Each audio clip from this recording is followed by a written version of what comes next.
कश्मीर को लेकर के चर्चाएं हमेशा गर्म रहती हैं। लोकसभा में भी चर्चा हुई। आज पुलवामा बरसी भी है। पुलवामा बरसी के दौरान जो आज सुबह सुबह तस्वीरें निकल करके आई हैं, उस पर भी सवाल खड़ा हो चुका है। पर इस बीच हमने लोकसभा में देखा कि तीखी बहस जब सामने आई तो मीडिया में कश्मीर का मुद्दा भुला दिया गया है। सिर्फ दो लोगों की डिबेट पर फोकस किया जा रहा है।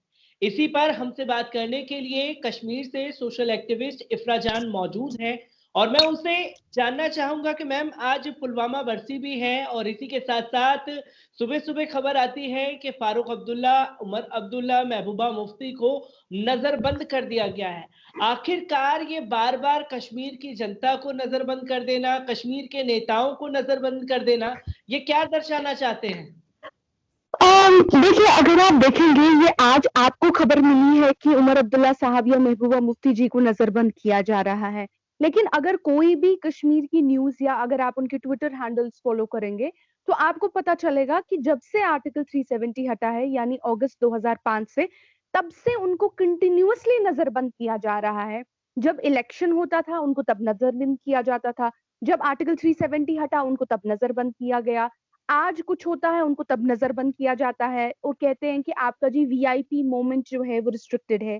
अगर वीआईपी मोमेंट रिस्ट्रिक्टेड है तो क्या ये एक इंसान का अधिकार नहीं होना चाहिए कि भाई ठीक है, अगर मेरी जान को खतरा है, अगर 2 मिनट के लिए मान भी लेते हैं पुलिस जो बोल रही है सच बोल रही है, अगर मेरी जान को खतरा है तो ये मुझ पे डिपेंड करता है कि मैं बाहर जाना चाहती हूँ या नहीं जाना चाहती हूँ। ये मुझ पे आप बोल दीजिए कि आप नहीं जाइए, आपकी जान को शायद खतरा हो सकता है, एडवाइजरी होनी चाहिए। दूसरी चीज, उमर अब्दुल्ला जी ने एक बहुत साफ साफ बात की। उन्होंने कहा कि जब भी आप ये डिटेंशन की एडवाइजरीज लाते हैं, उनको पुलिस से बाहर जाते हैं, पुलिस से वहां पता चल जाता है कि वो बाहर नहीं जा सकते। उन्होंने कहा कि ये किस कानून के तहत किया जाता है। ऑब्वियसली अगर आप किसी को नजरबंद करते हो कानून दिखाइए। पुलिस ने उनको कोई कानून नहीं दिखाया जिसके तहत, या कोई लॉ नहीं दिखाया जिसके तहत उनको बंद किया गया था। उनको आर्बिटरी डिटेंशन में बंद किया गया था। और आर्बिटरी डिटेंशन जो है वो इंसान के फंडामेंटल राइट्स का उल्लंघन है। बट अब आप जुडिशरी के पास भी जाएंगे, आप किस किस के पास जाएंगे, तो मुझे नहीं लगता कोई फायदा होगा। क्योंकि इसी के साथ साथ हमने देखा है कि जब फारूक अब्दुल्ला जी लोकसभा में बोल रहे थे तो उन्होंने साफ तौर पर कश्मीर के मुद्दे को लेकर के भी उठाया और उन्होंने ये भी कहा कि कश्मीर के लोगों से जो है ये सरकार एक अलग तरीके से दिखाने की भी कोशिश कर रही है। और साथ ही साथ फारूक अब्दुल्ला ने यह भी कहा कि राजनीति में सबसे जरूरी है कि आप बेशक से प्रतिद्वंदी रहें, एक दूसरे की इज्जत करना जरूर आना चाहिए। तो उनके जो ये मायने हैं उनको किस तरीके से देखा और समझा जा सकता है? देखिए, उन्होंने दो बातें, बहुत अहम बातें कही हैं। उन्होंने कहा कि कश्मीर और जम्मू के लोगों के साथ एक व्यवहार होता है, और अगर आप देखेंगे आपको लगेगा कि नहीं ऐसा नहीं होता है। मैं आपको बता दूं, जब अगस्त 2005 को जम्मू एंड कश्मीर और लद्दाख में लद्दाख अलग हिस्सा बन गया, तो काफी सारी पॉलिसीज जो जम्मू एंड कश्मीर के लिए लाई गई, स्पेशली पॉलिसीज जैसे आप कोई भी आके जम्मू और कश्मीर में जमीन ले सकता है, ये पॉलिसी जो है लद्दाख के लिए नहीं लाई गई। अगर आपको लद्दाख की इंडस्ट्री की भी इतनी टेंशन है, अगर आप चाहते हैं कि लद्दाख में भी इंडस्ट्री आए, वहां पे भी लोग जाएं, तो आपने ये पॉलिसी वहां के लिए क्यों नहीं लाई? तो जब जम्मू एंड कश्मीर के लोग सवाल करते हैं, हमको बोला जाता है भाई ये पॉलिसी आप ही के भले के लिए है। भाई अगर हमारे भले के लिए, तो लद्दाखियों के भले के लिए भी पॉलिसी एक ले आओ। ऐसा ही जो डोमिसाइल सर्टिफिकेट्स हैं, अभी तक हम लोगों के लिए डोमिसाइल का आइडिया आ गया और इन्होंने रूल्स वगैरह बना लिए, इन्होंने लद्दाख के लिए डोमिसाइल नहीं बनाया। तो यही यही चीजें हैं, छोटी छोटी छोटी छोटी चीजें, जिसमें आपको छोटी छोटी क्या बहुत बड़ी बड़ी चीजें, जिसमें आप साफ साफ समझते हैं कि ये एक व्यवहार जम्मू और कश्मीर के नागरिकों के साथ करते हैं और दूसरा व्यवहार लद्दाख के नागरिकों के साथ करते हैं। और साथ में अगर आप देखेंगे, फारूक अब्दुल्ला जी जो हैं वो बार बार इस बात पे उन्होंने स्टेटहुड की भी बात की। उन्होंने कहा कि आपने कहा था कि ये बार बार भाजपा की सरकार कहती है कि जम्मू एंड कश्मीर में सभी ठीक है। अगर जम्मू एंड कश्मीर में सभी ठीक है तो आप स्टेटहुड को वापस क्यों नहीं कर रहे? तो हम समझ नहीं पाते, भाजपा जो है वो एक हिसाब से एक बातें बोलती है, दूसरे हिसाब से उसी बात पे पलट जाती है। भाजपा कहती है कि कश्मीर में पॉलिटिक्स, कश्मीर में जब से 370 हटा है तब से बहुत डेवलपमेंट हुआ है। हम जब इन्हीं भाजपा वालों को बोलते हैं भाई आप लोग हमको बता दीजिए कि कश्मीर और जम्मू में 40% इंक्रीज है अनएम्प्लॉयमेंट में, यानी बेरोजगारी में 40% इंक्रीज है। आप इसका क्या जवाब देते हैं? वो कहते हैं भाई हमने इस बार बजट में इतना पैसा दिया। भाई बजट में तो हर साल हर स्टेट को पैसा मिलता है, हमारी स्टेट को भी मिलता है, आपकी स्टेट को भी मिलता है। तो ये जो घूम घूम के वो बात करते हैं, हम इसका कोई जो ये ऐसी बात होती है, आप एक कबूतर के साथ चेस खेल रहे हैं, आप बहुत अच्छे से उसमें चेस में लगा देंगे अपने पीसेस और आप चलेंगे, और कबूतर आके उसको अपने पंखों से उठा के सारा फेंक देगा और चला जाएगा। तो उनके साथ आर्ग्यू करना ऐसी ही बात हो जाती है। क्योंकि हमने ये भी देखा कि जब गुलाम नबी आज़ाद साहब की आखिरी स्पीच थी, उस दौरान वो रोए भी, भावुक भी हुए कश्मीर को लेकर के, और उन्होंने बताया कि क्या-क्या ज़ुल्म-ज़्यादती कश्मीरियों के साथ में की गई, नज़रबंद किया गया, खुद उनके परिवार से उन्हें नहीं मिलने दिया गया। तो किस तरीके से देखते हैं गुलाम नबी आज़ाद के इस बयान को, और अब राज्यसभा में वो आवाज़ नहीं गूंजेगी, तो किस तरीके से कश्मीरी देखते हैं उसे? देखिए, पहली बात तो मुझे लगता है कि अगर कोई भी लास्ट टाइम जब हमारे देश में इतने सारे पॉलिटिकल लीडर्स को बंद किया गया था, वो इमरजेंसी का दौर था।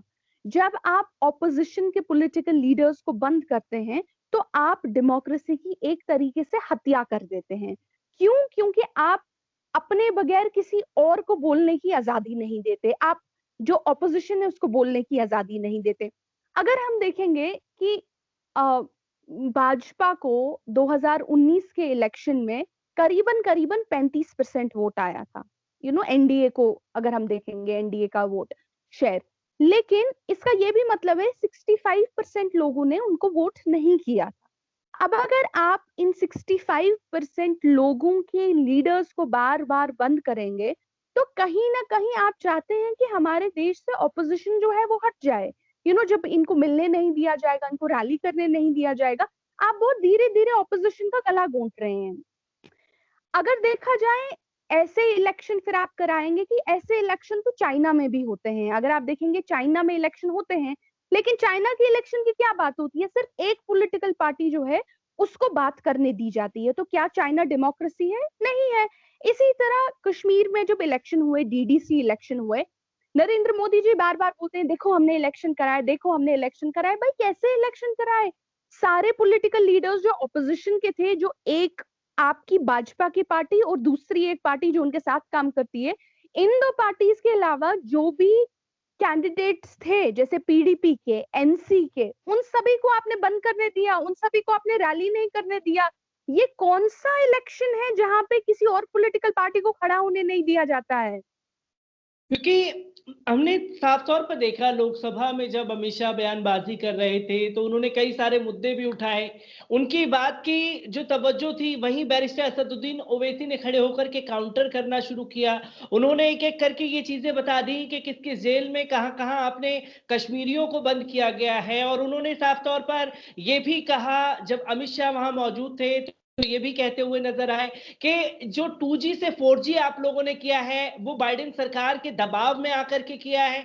तीसरी बात उन्होंने ये भी गिनवाई कि आप लोग जो है, विपक्ष के नेताओं को जाने से रोकते हैं। फ्रांस के लोगों को आप लोग बुला करके, यूरोपियन संघ को बुला करके वहाँ का दौरा करवा रहे हैं। तो किस तरीके से देखते हैं इन चीज़ों को? क्योंकि मीडिया में जो सिर्फ़ ये दिखाने की कोशिश की जा रही है, आज तक की डिबेट को मैं लगातार देख रहा हूँ, वो ये साबित करने पर लगा हुआ है 70 साल वर्सेस 17 महीने।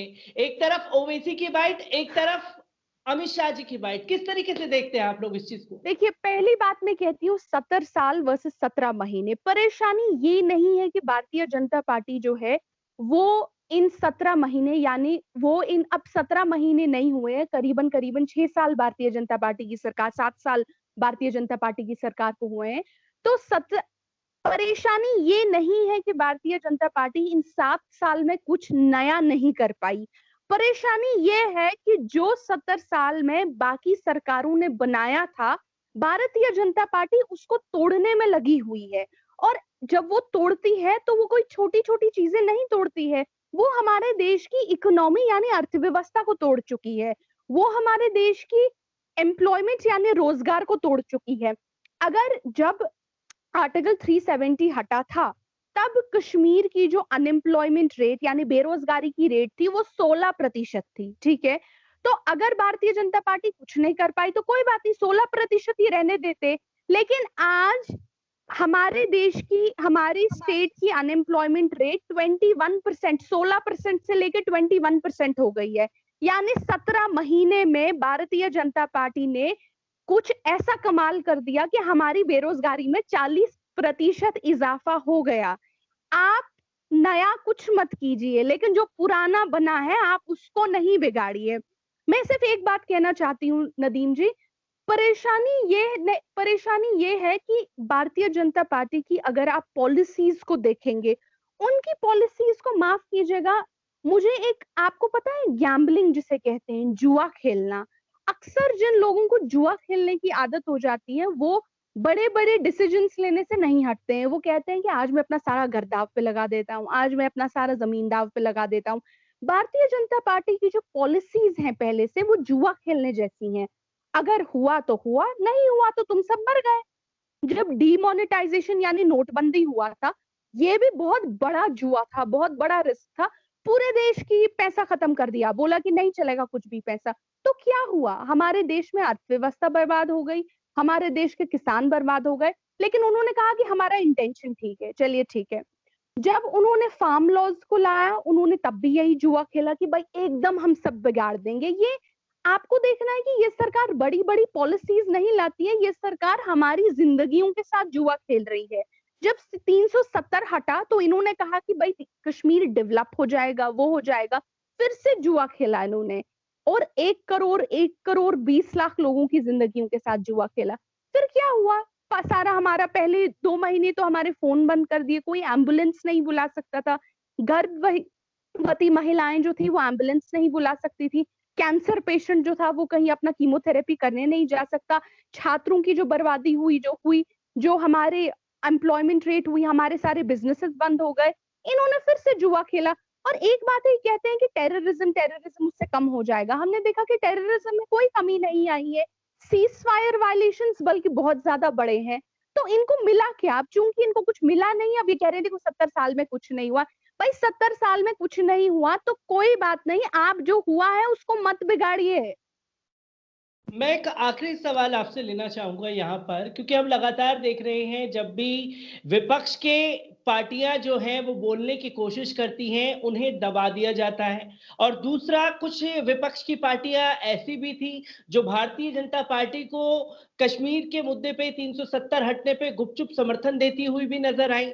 और जो लोग बोल रहे हैं, जैसे कि अगर एक ही नाम मैं लूं तो ओवैसी ने अगर बोल दिया तो उनकी बाल का खाल निकाल करके मीडिया में सिर्फ कश्मीरियों को मुद्दा भटका करके सिर्फ डिबेट की जाती है, ओवैसी वर्सेस बीजेपी। किस तरीके से देखती है कश्मीर की आवाम विपक्ष के इन नेताओं को? देखिए, विपक्ष के इन नेताओं को हम देखते हैं कि दो तरीके के, जैसे आपने नेता हैं, एक नेता जो बहुत क्वाइट रहे, उनको लगा कि 370 आज इनको बंद कर दिया गया, वो ये नहीं समझ पाते हैं अगर हमारे नेताओं के, अगर हमारे ऑपोजिशन लीडर्स के दरवाजों पे आज पुलिस है, तो कल को तुम लोगों के दरवाजों पे भी पुलिस रहेगी। अगर आज कश्मीर और जम्मू की आवाम का इंटरनेट फोन बंद हो जाता है, कल को तुम लोगों का भी इंटरनेट फोन बंद हो जाएगा। हम लोगों को अक्सर ऐसा लगता है कि जो दूसरे के साथ हुआ हम ताली बजाते रहेंगे और हमारे साथ ऐसा नहीं होगा। वो एक कविता थी जहां वो कहते थे कि वो जब एक जू के लिए आए मैं नहीं खड़ा हुआ क्योंकि मैं एक जू नहीं था। वो जब एक कम्युनिस्ट के लिए आए मैं नहीं उठा क्योंकि मैं एक कम्युनिस्ट नहीं था। वो जब किसी और के लिए आए वो आए, मैंने कुछ नहीं कहा क्योंकि मैं वो आदमी नहीं था। लेकिन जब वो मेरे लिए आए, फिर मेरे लिए बात करने के लिए कोई नहीं बचा था। इसीलिए मैं अपने देशवासियों को कहती हूँ और ऑपोजिशन के ऐसे लीडर्स को कहती हूँ कि एक दिन अगर ये हमारे लिए आए हैं तो ये आपके लिए भी आएंगे। और ऑपोजिशन लीडर्स को बार बार, जैसे इन्होंने जैसे बंद किया, मैं आपको याद दिला देती हूँ कि महुआ मोइत्रा जो एक एमपी है बंगाल की, इन्होंने कल उसके घर के बाहर भी पुलिस लगा दी थी। महुआ मोइत्रा ने ट्विटर पे आकर कहा कि मेरे घर के खिलाफ पुलिस क्यों है, और पुलिस ऐसे ऐसे नोट्स बना रही है कि एक एमपी के खिलाफ घर कौन आ रहा है और कौन जा रहा है। तो इस बात से हम सभी को बहुत डर लग लेना चाहिए, क्योंकि जो आदत सी हो गई थी इनको उमर अब्दुल्ला साहब के साथ करने की, वो अब आपके साथ भी हो रहा है। तो सभी विपक्ष के नेताओं को आज खड़े हो जाना चाहिए। और आप कह रहे हैं कि बार-बार इसको ओवैसी वर्सेस शाह बोला जाता है, क्योंकि कहीं न कहीं ये चूँकि मीडिया जो है काफ़ी ज़्यादा मीडिया जो बीजेपी का काम करती है, चूँकि ये डेवलपमेंट नहीं दिखा पाए, चूँकि ये एम्प्लॉयमेंट नहीं दिखा पाए, चूँकि ये टेररिज़्म में कुछ फीस कुछ कुछ घट घट मतलब टेररिज़्म में कुछ डिक्रीज़ नहीं दिखा पाए, तो अब ये क्या करें? अब इनको कुछ तो बताना है, इनको कुछ तो दिखाना है कि 370 के बाद कुछ हुआ। तो अगर ये ग्राउंड पे आएँगे तो देखेंगे कि 370 हटने के बाद सिर्फ बर्बादी ही बर्बादी हुई, तो अब ये क्या दिखाएँगे? ये अब ओवैसी वर्सेस शाह की बाइट चलाते हैं क्योंकि ग्राउंड पे इनके पास दिखाने को अब कुछ नहीं है।